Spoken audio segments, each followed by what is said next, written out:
अक्सर ऐसा होता है ना कि कोई काम आज करने के बजाय कल पर टाल देते हैं। आज हम इसी आदत यानी टालमटोल को एक कहानी के जरिए समझेंगे। ये है होमवर्क टालने का सिद्धांत। और यकीन मानिए, ये छोटी सी कहानी हमारी आदतों के बारे में बहुत कुछ बता जाएगी। तो सवाल यह है कि आखिर ऐसा होता क्यों है। आज का एक छोटा सा काम जब कल पर टल जाता है तो अचानक से वो एक पहाड़ जैसा बड़ा लगने लगता है। यही तो है टालमटोल की सबसे बड़ी निशानी। चलिए आज इसी की जड़ तक चलते हैं। इस गुत्थी को सुलझाने के लिए हम मिलते हैं 8 साल के शिवम से। उसकी कहानी समझिए केस स्टडी जैसी ही है, जो हमें दिखाएगी कि ये टालमटोल की आदत आखिर पनपती कैसे है और फिर कैसे बढ़ती चली जाती है। तो कहानी का पहला पड़ाव है रोज की टालमटोल। यहीं से शिवम की आदत जड़ें जमाना शुरू करती है। रोज रोज पढ़ाई को छोड़कर खेल को चुनना और अपने काम को बस नजरअंदाज कर देना। अब देखिए, शिवम का रूटीन एकदम सीधा साधा था।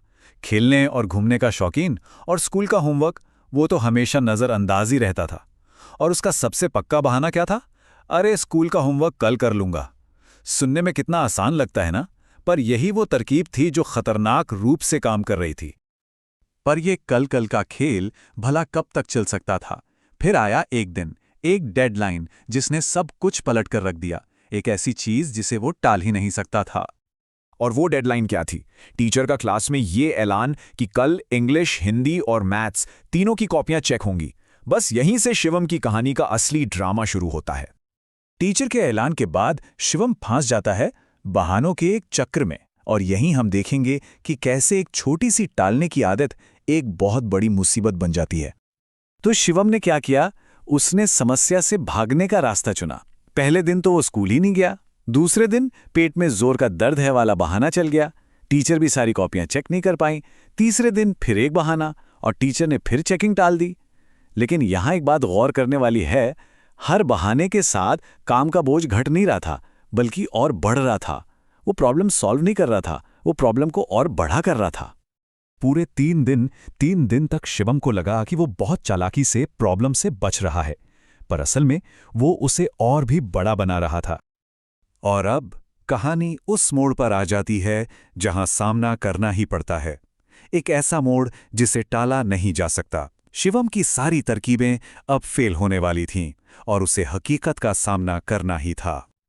और इस टकराव की शुरुआत होती है माँ के इस एक वाक्य से, मैं तुम्हें पिछले 6 दिनों से देख रही हूं, आज तुम्हें स्कूल जाना ही होगा। बस अब भागने के सारे रास्ते बंद। शिवम ने एक आखिरी कमजोर सी कोशिश की, अपना वही पुराना बहाना, लेकिन मम्मी मेरे पेट में तो बहुत तेज दर्द है। ये दिखाता है कि वो अब भी हकीकत से भागना चाह रहा था। और तब माँ ने अपना आखिरी दांव चला, चुपचाप स्कूल जाओगे या पापा को बुलाऊं?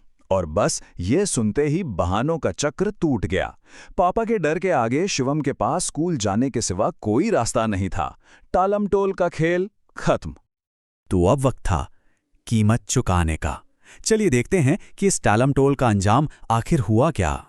जब शिवम को समझ आ गया कि अब बचने का कोई रास्ता नहीं है, तो उसने आखिरकार मान ही लिया, मैं इस काम को और नहीं टाल सकता। ये वो पल था जब उसे एहसास हुआ कि जिस चीज से वो भाग रहा था, अब उसे पूरा करना ही होगा। और फिर शुरू हुई एक ऑल नाइट मैराथन। उसने अपने दोस्त अंकित से कॉपियां उधार लीं, सीधा कमरे में बंद हुआ और फिर बस लिखता रहा पूरी रात। सुबह तक तीनों कॉपियां पूरी तो हो गईं, लेकिन जरा सोचिए, जो काम रोज थोड़ा थोड़ा करके मजे से हो सकता था, वो अब एक सजा बन गया था। ये कंपैरिजन हमें साफ साफ दिखाता है कि शिवम ने क्या खोया। अगर काम समय पर होता तो वो छोटे छोटे मैनेजेबल टास्क होते, खेलने का भी वक्त मिलता और टेंशन भी नहीं होती। लेकिन टालने का नतीजा क्या हुआ? एक बहुत बड़ा स्ट्रेस से भरा काम। न आराम, न खेल, बस थकान और सूजी हुई लाल आंखें। तो इस पूरी कहानी से हमें क्या सीख मिलती है? यहीं हम बात करेंगे टालमटोल के सिद्धांत की। अगले दिन जब शिवम स्कूल पहुंचा तो टीचर ने उसकी थकी हुई लाल आंखें देखीं और वो सब समझ गईं। उन्हें पता था कि ये कॉपियां रात भर जागकर पूरी की गई हैं। उन्होंने शिवम की हालत और उसकी चुकाई हुई कीमत दोनों को पहचान लिया था। और यही टीचर की समझदारी से हमें मिलता है इस कहानी का सबसे बड़ा सबक। टालमटोल करना काम से भागना नहीं है, बल्कि ये तो काम के बोझ को कई गुना बढ़ाने का तरीका है। इस बड़ी सीख के बाद शिवम ने खुद से एक वादा किया कि अब से वो अपना काम उसी दिन करेगा, कभी भी उसे अगले दिन पर नहीं टालेगा।